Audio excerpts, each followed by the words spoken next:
Hello and welcome to a special episode of Clutchcast. I'm Matt Schroyer. I'm here with my project car, the BMW Z3 Roadster. You know, something I really like about this car is, even though it's unique, it's a Roadster, it actually draws from 3 different generations of BMW 3 Series. The engine is from an E46. This is the M52 TU B25 2.5 liter inline 6. The rear suspension is off of the E30 3 Series. And actually in some earlier episodes we took that down and added some reinforcement. And the front suspension of this car is actually from an E36 3 Series. Everything from the control arms to the subframe. And we're actually going to drop that subframe today because I want to do the same thing that I did with the rear subframe. I want to reinforce this just a little bit. I expect to be taking this car on the track sometime soon. And it has seen some autocross already, so I want to be prepared for the worst. So after I drop the subframe, I'm going to actually replace the control arms and a lot of the suspension, tie rods, whole shebang.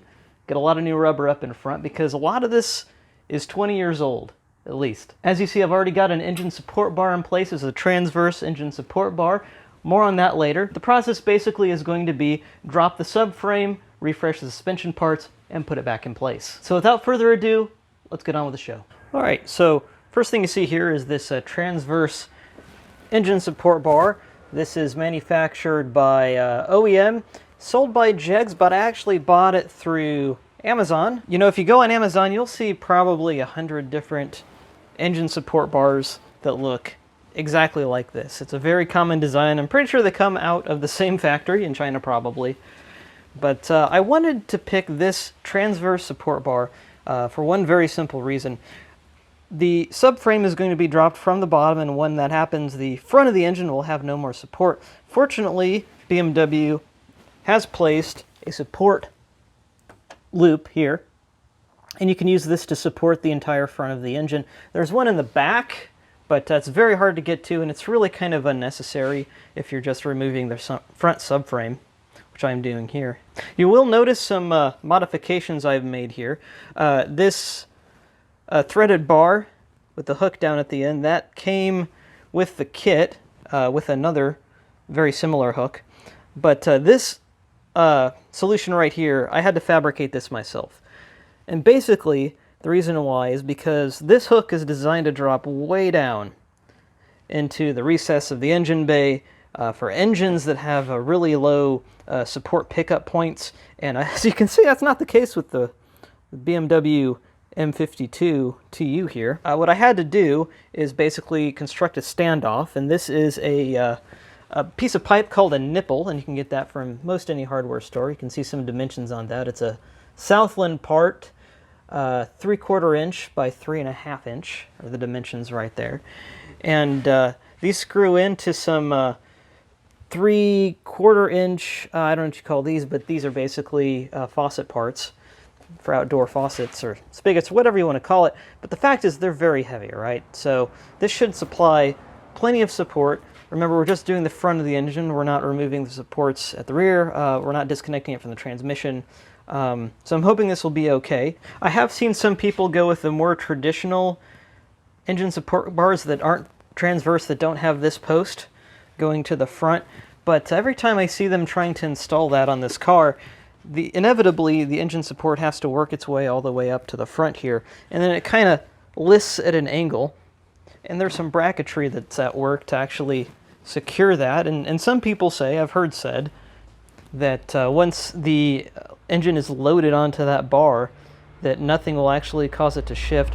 I'm not so sure about that, and this is my first time doing this.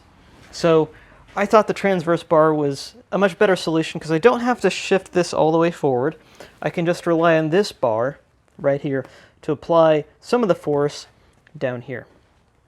So I do have a wood block to kind of distribute that force a little bit across this area here. I'm not sure how strong this slip is. We're going to test this a little bit. But that's the setup right now. I do have this relatively tight. I only needed one link in here to actually support this, and I'll show you a image of that that part so you can actually perhaps get one for yourself if you're trying to build a similar solution. But yeah, I mean, there's not much distance here, so only one link was necessary, and then you just tighten this down. This nut came with the support bar kit, and it's measures 27 millimeters. You're going to need a 27 millimeter wrench, or just an adjustable wrench, to actually tighten this down. And it's only a little bit tight.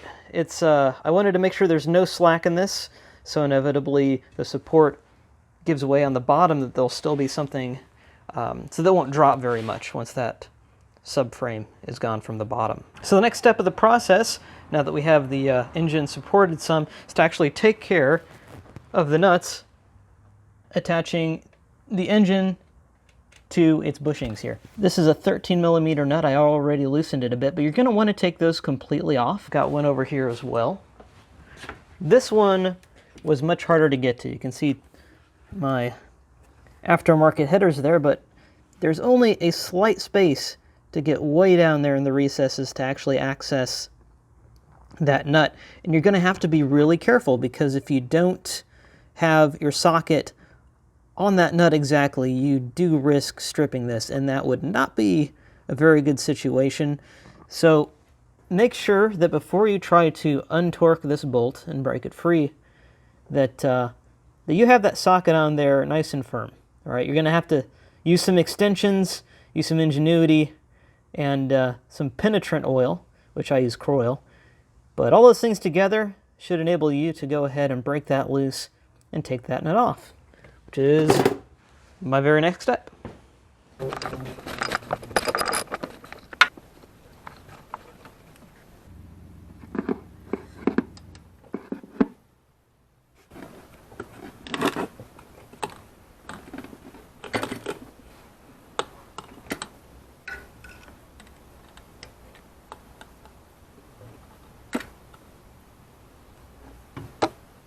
Okay, welcome to the underside of the car. I now have the car up on jack stands, and I'm going to give you a quick tour of the process here to actually uninstall or remove this front subframe. First things first, you see this cross brace here, that's going to have to come out. You got bolts here attached to the subframe here, and also here. And in the back, it's attached to the chassis there, and also there. And the next step will be to disconnect the power steering rack here, and that's with 2 bolts to the subframe right here and right here. Place the tie rods here later, but there's no reason to disconnect that right now. That can stay where it is. Just disconnect it from the front subframe. However, the control arms, those will have to be disconnected from their assemblies. That bolt back there, I might actually have to use a ball joint separator to separate these two. Hopefully not. This bolt here, as you can see, a lot of this stuff is already soaking in Croil penetrant. And we're actually gonna, the center joint here, this is gonna stay connected because this will all come down as one unit. However, back there, those 2 bolts will have to come out and release the control arm there. And that is basically it. Again, we do have this supported from above, but I think I'm going to put a jack stand maybe right up here, or maybe I'll support it by the oil pan back there. We'll see how it goes.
When dropping the front subframe, the steering rack inevitably needs to come out, which means disconnecting the rack from the lower steering column. You don't want to lose the original alignment on these two, so it's best to mark the spline at the split joint with a paint marker, or better yet, an automatic center punch to record its original position.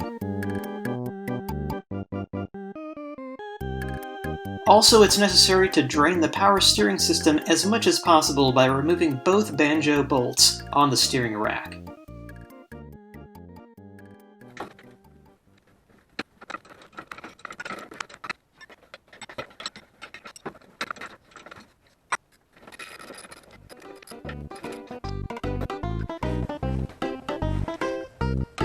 Unfortunately, the split joint did not want to separate from the spline on the Roadster, meaning the subframe had to be dropped out and moved out of the way first to gain more access to the joint.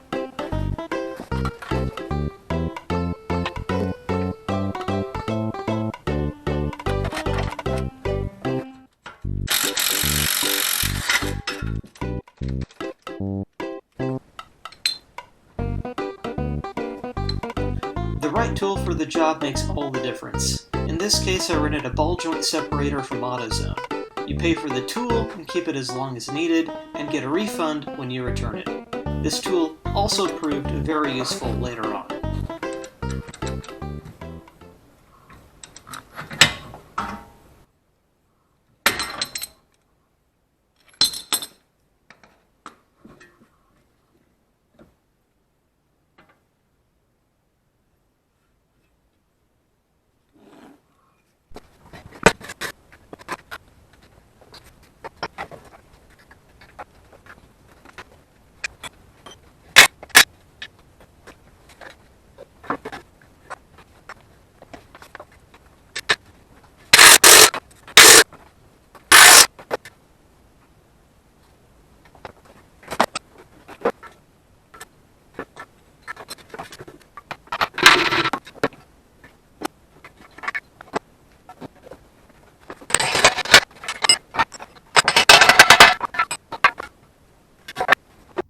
So here we have it, the subframe out of the car and stripped of all its associated suspension parts. Now I'm going to go ahead and show you how this subframe is meant to be reinforced with these Condor Speed Shop E36 reinforcement plates. Now, like I said, these came from Condor Speed Shop, but you can also get them from Turner Motorsports. They're pretty widely available. You might even find some on eBay of dubious quality. But here they are, and I'll show you where they go on the subframe. So these are all meant to reinforce the point where the engine support mounts to the subframe right here. And basically, this piece will go in here, like so. Like so, to be welded on the interior, and then this piece gets welded on top, like so, thus boxing in this whole area and giving it a little bit of extra support. Now that the subframe is off the car, next step is to take it to the fabricator to get those reinforcements welded in, and after that, maybe some powder coating is in order. As you can see, the front subframe had become pretty grungy and developed some surface rust. As long as it's out of the car, it's not an enormous hassle to take it to a powder coating shop to have it sandblasted and painted. This also will help protect the new welds and reinforcement from rusting. Separating the steering rack spline from the lower steering column easily was one of the most difficult parts of this whole project. You can't be too rough on the lower steering column or you'll damage the universal joint or the rubber coupler, which are expensive to replace. I had to push the spline out using a ball joint separator and several nuts placed within the hole for the spline. It's also very important to lock the steering wheel before you separate the steering rack so that the wheel is in the proper orientation as well.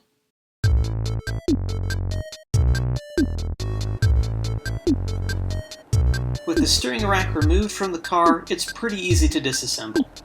All you have to do is pry the bellows clamps free, You can even chop up the bellows if you have new ones.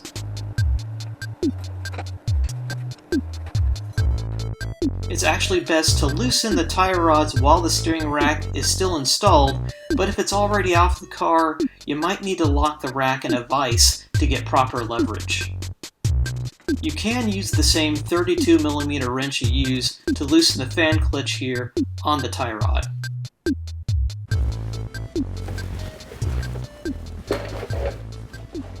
Alrighty, so in this episode we dropped and disassembled the front subframe and steering rack. Then we took that front subframe and got it reinforced around the engine mount area, got it sandblasted, and then powder coated for longevity. In some later episodes, I'm going to go ahead and reassemble that front subframe with new control arms and new and upgraded engine mounts and lower control arm bushings. Then I'm also going to open up the oil pan on this M52 engine and check the oil pump nut. And last but not least, I have a video of a nifty power steering system upgrade made by Chase Bays. So that's it for now. I want to thank you for joining me, and we'll see you down the road.